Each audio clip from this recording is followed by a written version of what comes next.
Space data centers are dumb in 13 minutes? Wait, isn't this guy pretty good? He's like a pro-nuclear guy, right? Wait, I could watch this. All right. If threatening economic collapse and the annihilation... I might watch this because I truly believe that space data centers are stupid. It doesn't make sense to me, but I'm no engineer. So I'd like to see someone explain. Because SpaceX's IPO that's coming up this year and is going to be $1.5 trillion is like, you know, their revenue is nowhere close to deserving that. They're a fine company. I have no problem with SpaceX, but they're saying it's because space data centers are going to be such a profitable business that they'll be leapfrogging in the AI. You know, it's like insane. It doesn't make any fucking sense. of human civilization weren't enough, AI data centers are now presenting a new problem: resources.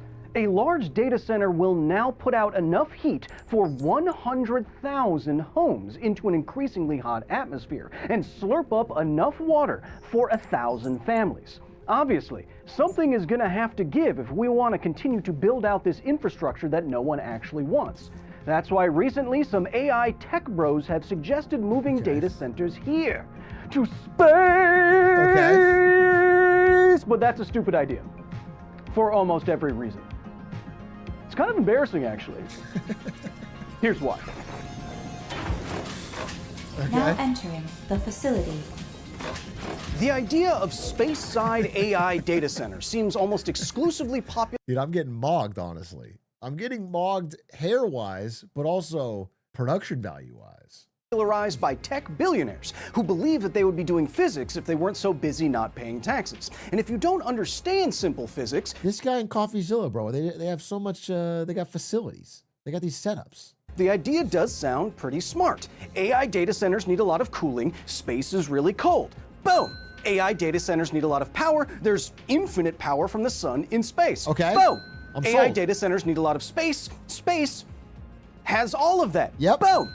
You're welcome, shareholders. But like other very futuristic but ultimately totally impractical megastructures, AI data centers fall down as an idea if you know the physics. Don't you also fake being a physicist? Yes, Aria, but hoarding the equivalent of an entire country's wealth isn't the main reason why people take me seriously. It's the smolder. Ooh, try to resist that. You can't. It does look like he has 2 sets of hair. I can't resist it. Tell me more. I won the staring contest. I did. Let's start with the most reasonable reasons for space data centers and work towards the least, as they are all intertwined. Some SDC proponents make the case that moving artificial intelligence into space would be a boon for satellites that right now collect a lot of Earth observation data and then beam it down to the planet for processing. Okay. If that processing could be done by GPU clusters in space instead, it would make everything a lot faster and more efficient. This seems like a fine but niche use case. However, what makes the headlines are not the niche cases, but mega to gigawatt-sized AI installations in orbit, doing what they do on Earth. We'll push right here. Yeah, I mean... Like make stupid chiropractic. I do think one of the big problems with society is that when you want to make a Sora video of Rick and Morty in The Simpsons, it takes 10 seconds, and I want it to be done in 7.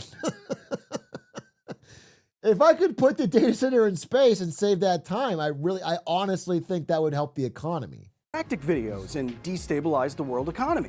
And almost everything about this idea is intro to engineering level wrong. There are 3 ways to transfer heat in this universe. The first is by conduction.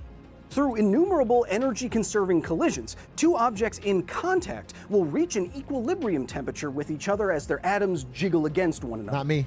The second way is convection. This is like conduction, except that heat is moving from one place to another via the movement of fluids, like air swirling around a sweet Turk in the oven or water flowing past you in a pool. That's why a summer swim is so refreshing.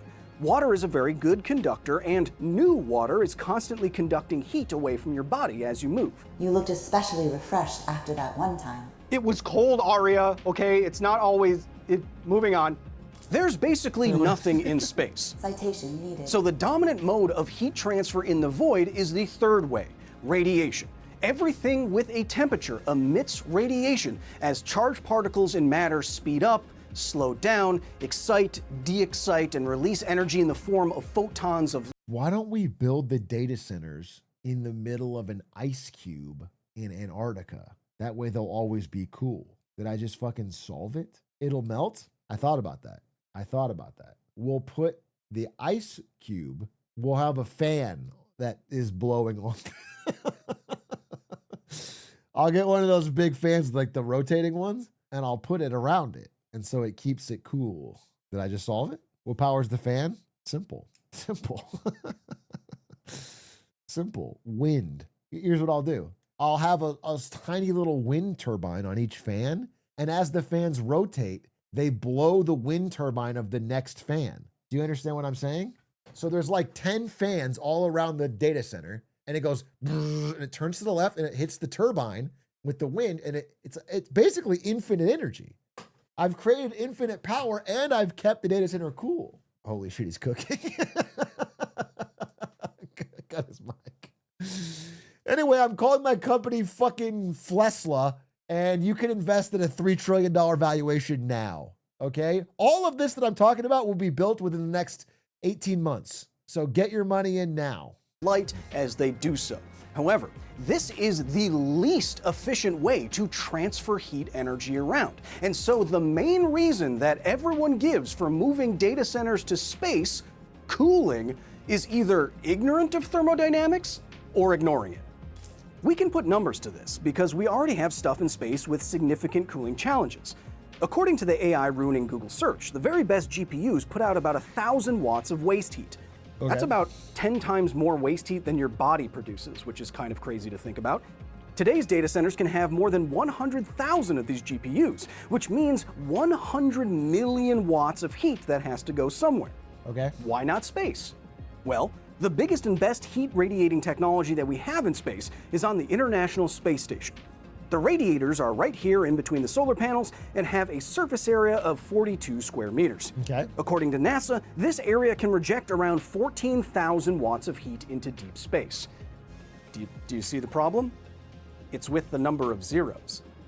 To cool just one space data center like we do the ISS would require over 7,000 times the surface area, 300,000 square meters. This is the size of the International Space Station. And this would be the size of a single space data center with the requisite cooling panels. The ISS was the most expensive construction project in human history. And you're telling me that to solve the AI resource problem, we're going to put hundreds or even thousands of these monstrosities into orbit in 5 to 10 years with current... Listen, brother, listen, I get what you're saying, but this is Elon Musk we're talking about. He's on time and under budget. When he promises a technological revolution, we get there and we get there quickly. For technology? Someone slept through Thermodynamics 101. But Kyle, shouldn't we at least move AI data centers to space so that they can have infinite sun energy and not use any of our energy on Earth? This is how YouTube commenters sound, by the way. Actually, Fun Voice, no. And for the same simple reason. Surface area. Most of you have never been to space, but that doesn't mean that you don't know how heat transfer in space actually works. In fact, I'd reckon that many of you have had first-hand experience with it.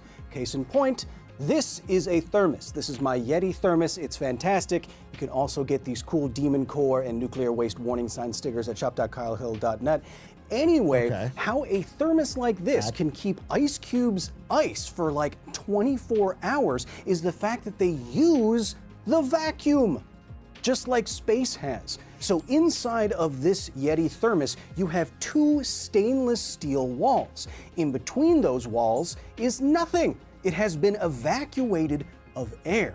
Now, because of this, there is no physical medium through which you can have conduction or convection. So on the inside, on the inner wall, you have ice water, and then you have nothingness, and then you have this outer wall exposed to the environment. Because this interstitial space is effectively the vacuum of space, heat can only transfer through radiation, meaning that heat transfers very slowly, meaning that your water stays cold. In fact, I've done some calculations about, heating and cooling in space before, and I think it would take the human body, which is mostly water, like over. So why don't we just put ice water in a thermos and then put a data center in the thermos? It'll stay cold because it's in the thermos. Do you understand? I feel like oil companies are going to kill me, bro. I feel like I'm breaking all the rules today. I feel like I'm just a data thermos. For a day, if not many more days, to freeze all the way through if you ejected a body into outer space, which hasn't happened yet. I'm not suicidal. Anyway, it's fun engineering examples like this that brings the voice. Someone said Stanley data centers. Imagine Stanley stock just shoots up overnight. They announced this. A little bit closer to the vacuum that is your mouth. That's how you drink stuff. You create a vacuum in your whatever.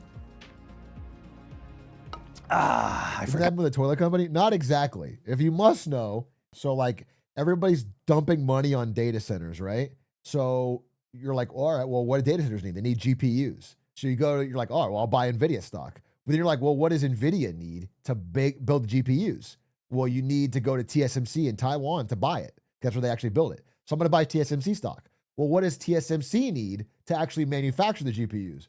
Well, it turns out they need like a special type of like fiberglass or something that is only, or I guess you need ASML. You can go to ASML. ASML. But then what does ASML need? They need some type of fiberglass that's only made by Toto in Japan, which makes ceramic. I'm sorry. Ceramic that is only made by bidet maker Toto. So in fact, yeah, Toto in Japan stock has been skyrocketing because they have a 95% share.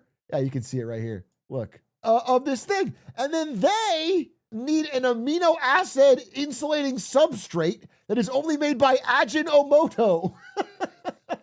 So all of these stocks are rising because of the AI demand for data centers. It's actually hilarious. Anyway, you should invest in Swipe bidets because they're... Got to put ice in it.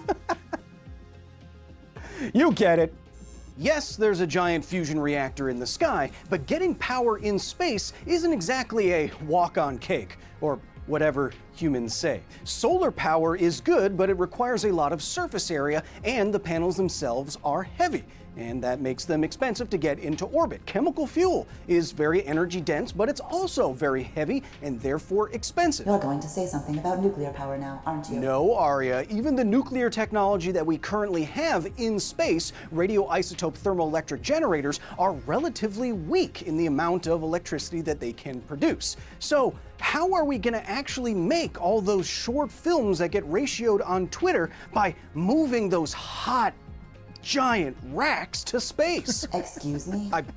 GPUs, Arya. Right. What did you think I meant? The best comparison is again the International Space Station. It has the largest solar panels ever deployed in space. 2 1,000 kilogram retractable blankets of 33,000 solar arrays each. Okay. These engineering marvels can produce 200 kilowatts of power in Love direct that. sunlight. An NVIDIA But H200 don't you need a gigawatt to run a data center? GPU draws 700 watts at full slop. You don't have to act like you understand physics to do the simple math here. Just line up the zeros.